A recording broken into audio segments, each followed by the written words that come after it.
दोस्तों, बंगाल जला, बिहार जला, दिल्ली में भी बवाल मचा। लेकिन क्या आपने उत्तर प्रदेश में हिंसा, उपद्रव, तोड़फोड़ की कोई भी खबर सुनी? हाँ, ये वही उत्तर प्रदेश है जहां 2017 से पहले हर दिन दंगे हुआ करते थे। अखिलेश ने दंगे कराने का नया रिकॉर्ड बना दिया था। उत्तर प्रदेश के मुजफ्फरनगर से मेरठ शुरू कीजिए, गाजियाबाद से लेकर वाराणसी, प्रयागराज, हर जिला, हर एक त्योहार, हर एक मौका उत्तर प्रदेश जरूर जलता था। लेकिन उत्तर प्रदेश के अंदर योगी आदित्यनाथ का ऐसा तूफान आया और ऐसा एग्जाम्पल सेट कर दिया है कि जब छात्र आंदोलन को लेकर बिहार जल रहा था, बंगाल के अंदर भी हिंसा भड़की हुई थी, दिल्ली के अंदर तो क्या कुछ हुआ ये किसी से छिपा नहीं है। गाड़ियों में तोड़फोड़ से लेकर पुलिस वालों की लिंचिंग और भारी संख्या में उपद्रवी पहुंचे, पत्रकारों के साथ लिंचिंग, बदसलूकी की सारी हदें पार। बिहार के अंदर बीच सड़क पर तोड़फोड़, वहां पर पत्थरबाजी, पत्थर चलाए गए और पुलिस के साथ मारपीट की गई और वहां बीच सड़क पर कैसे उत्पात मचाया गया ये किसी से छिपा नहीं। ये तस्वीरें पूरे देश ने देखी कि बिहार के अलग अलग जिलों में हिंसा की खबरें निकलकर सामने आई।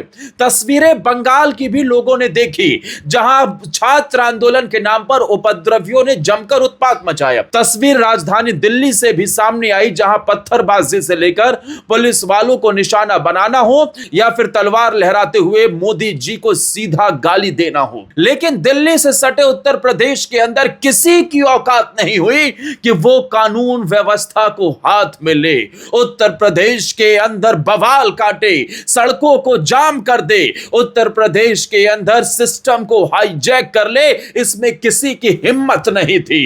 और दोस्तों, यही बदलाव है। आज अगले 3 मिनट के अंदर आप यह समझ जाएंगे कि योगी जी ने उत्तर प्रदेश में ऐसा क्या किया है कि जब देश के अलग अलग राज्य चल रहे थे तब दिल्ली से सटे यूपी में ऐसी कोई खबर सामने नहीं आई। अरे यही तो वो उत्तर प्रदेश था ना, देश का सबसे बड़ा आबादी वाला राज्य, जहां हर दिन दंगे हुआ करते थे।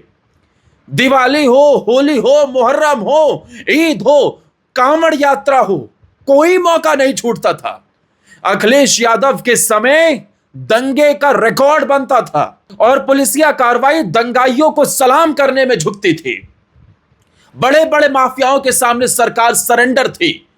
और जो लोग पेपर लीक की बात कर रहे हैं अखिलेश यादव लोकसभा के अंदर, अनुराग सिंह ठाकुर ने पूरी तरीके से पोल खोल कर रख दी कि उत्तर प्रदेश के अंदर कैसे समाजवादी पार्टी सरकार के दौरान पेपर लीक भी अलग पैमाने पर हुआ करते थे। एक नहीं, दसियों पेपर लीक हुआ करते थे। योगी जी ने कैसे उत्तर प्रदेश में दंगाइयों की गर्मी शांत की, उपद्रवियों को ठिकाने पर लगा दिया और यहां पर पब्लिक प्रॉपर्टी को नुकसान पहुंचाने वालों से कैसे हिसाब पूरा किया जाता है, इसे समझिए। लेकिन पहले अनुराग ठाकुर ने लोकसभा के अंदर क्या कहा, अखिलेश यादव के कैसे पसीने छुड़ा दिए। दिल्ली के अंदर अनुराग सिंह ठाकुर सदन में बोल रहे थे और लखनऊ के अंदर उस बयान की गर्मी बढ़ रही थी। आप सुनिए जरा। कल्याण सिंह जी की सरकार थी, राजनाथ सिंह जी हमारे शिक्षा मंत्री थे। उस समय हमने उत्तर प्रदेश में बेहतर शिक्षा लाने के लिए राजनाथ जी ने शानदार काम किया, एंटी चीटिंग लॉ वहां पर हम लाए। लेकिन अखिलेश यादव जी और मुलायम सिंह से जब मैं पूछना चाहता हूं, जब उस समय मुलायम जी थे, क्या भाषण देते थे? अरे भाषण सुनिए अखिलेश यादव जी का। कहते नकल तो हम सब ने की होगी, थोड़ी थोड़ी नकल तो चलती है, थोड़ी थोड़ी सब कर लेंगे तो क्या हो जाएगा, हम सत्ता में आएंगे। अखिलेश जी ने कहा तो सब चीटिंग करने वालों को छोड़ देंगे, वोट डालो सपा को।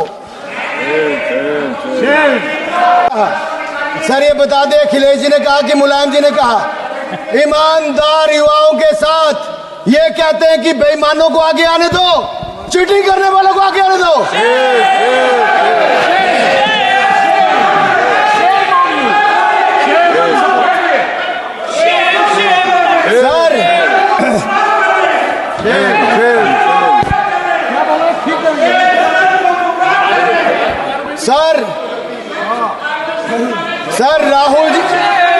सर राहुल जी और अखिलेश जी के बारे में मैं इतना ही कहना चाहूंगा, खुद मियां फजीहत, दूसरों को नसीहत।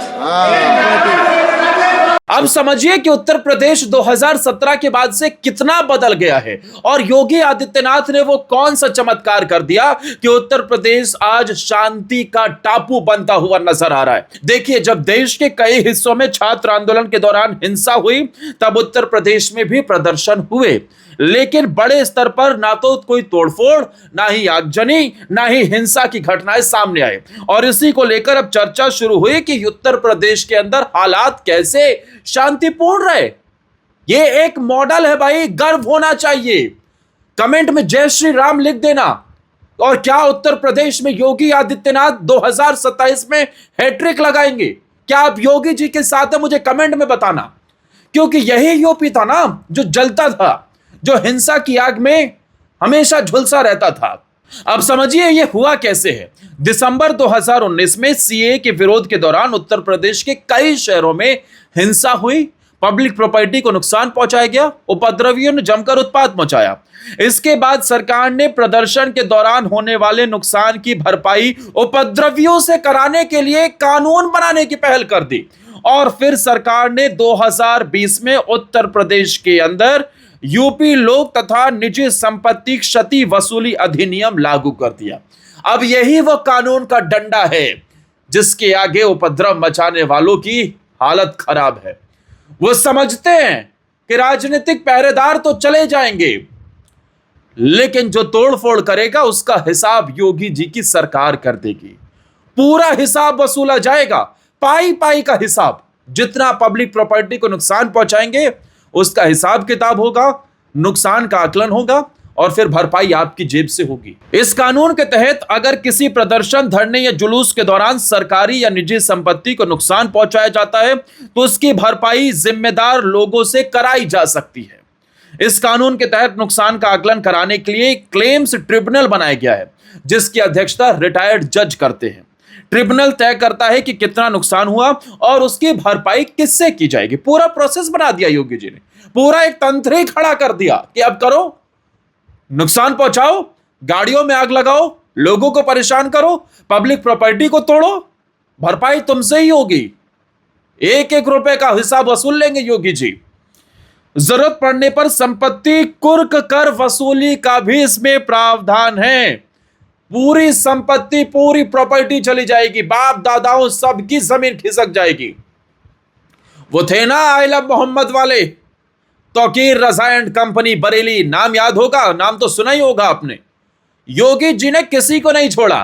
वो मौलाना तौकीर रजा जिसे कभी पिछले सरकारें पूरी सिक्योरिटी दिया करती थी, दर्जा प्राप्त मंत्री बना दिया था। तौकीर रजा के आगे सरकारें नतमस्तक थी। बरेली का रिमोट कंट्रोल अपने हाथ में लेकर चलता था। चप्पल तक नसीब नहीं हुई, नंगे पांव दौड़ा दिया उसी तौकीर रजा को। और आई लव मोहम्मद के नाम पर जिन्होंने हिंसा फैलाई, सबसे वसूल हो गया भाई साहब। पब्लिक प्रॉपर्टी का नुकसान पहुंचाओगे तो 10 रुपए का नुकसान पहुंचाओगे, 100 रुपए का हिसाब बराबर करना आता है। और यही वजह थी, यही एक रीजन है कि उत्तर प्रदेश आज शांति का टापू बनता हुआ नजर आ रहा है। यह सबसे बड़ा एग्जाम्पल है जिसकी चर्चा कहीं नहीं हुई। क्या कोई सोच सकता है? क्या आपने भी कभी सपने में सोचा था कि यूपी में एक दिन ऐसा आएगा जब देश के कई बड़े राज्य जल उठेंगे, लेकिन उत्तर प्रदेश के अंदर किसी की औकात नहीं होगी कि यूपी में हिंसा भड़काई जाए, उपद्रव फैलाया जाए, शांति को भंग किया जाए, कानून व्यवस्था को हाथ में लिया जाए। ना जी ना, यहां अब ये सब नहीं चलता। और इसीलिए कहा जाता है अखिलेश यादव जरा सोच कर देखिए। और इसीलिए कहा जाता है कि अखिलेश यादव जरा पीछे मुड़कर देखो तो सही, आपने क्या किया था, उत्तर प्रदेश का क्या हाल बना दिया था। न जाने कितने लोगों की जानें चली गई, हिंदू जगह जगह से पलायन करने को मजबूर हो गए, मेरठ तक इलाके खाली होने लगे। बड़ी चुनौती थी, लेकिन आज डर नहीं है।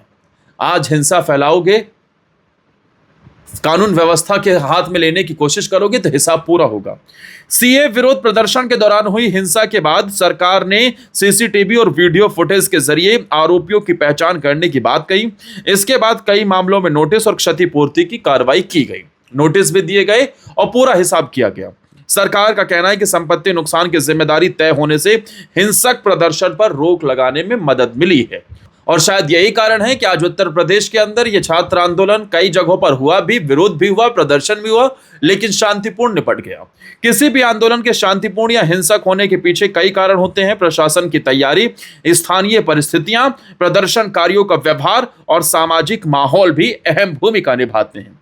योगी जी का एक तरफ कानून व्यवस्था का डंडा और दूसरी तरफ पुलिसिया कार्रवाई का डर। सब जानते हैं, यूपी में पंगा मत लेना, उत्तर प्रदेश में शांति भंग मत करना, विरोध करना है, प्रदर्शन करना है, शांतिपूर्ण कीजिए, लेकिन कानून व्यवस्था को चुनौती मत देना। ये 2017 से पहले नहीं, 2026 का उत्तर प्रदेश है। अब इस पर आपकी क्या राय है, कमेंट सेक्शन में जरूर बताना। और क्या आप मेरी बात से सहमत है? क्या आप भी मानते हैं कि अगर 2017 से पहले का उत्तर प्रदेश अगर ये होता तो आज ये भी हिंसा की आग में जल रहा होता? जो बिहार में हुआ, जो बंगाल में हुआ, जो दिल्ली में हुआ, वो यूपी में हो रहा होता, आपके जिले में हो रहा होता? जरूर मुझे बताइए। जय हिंद।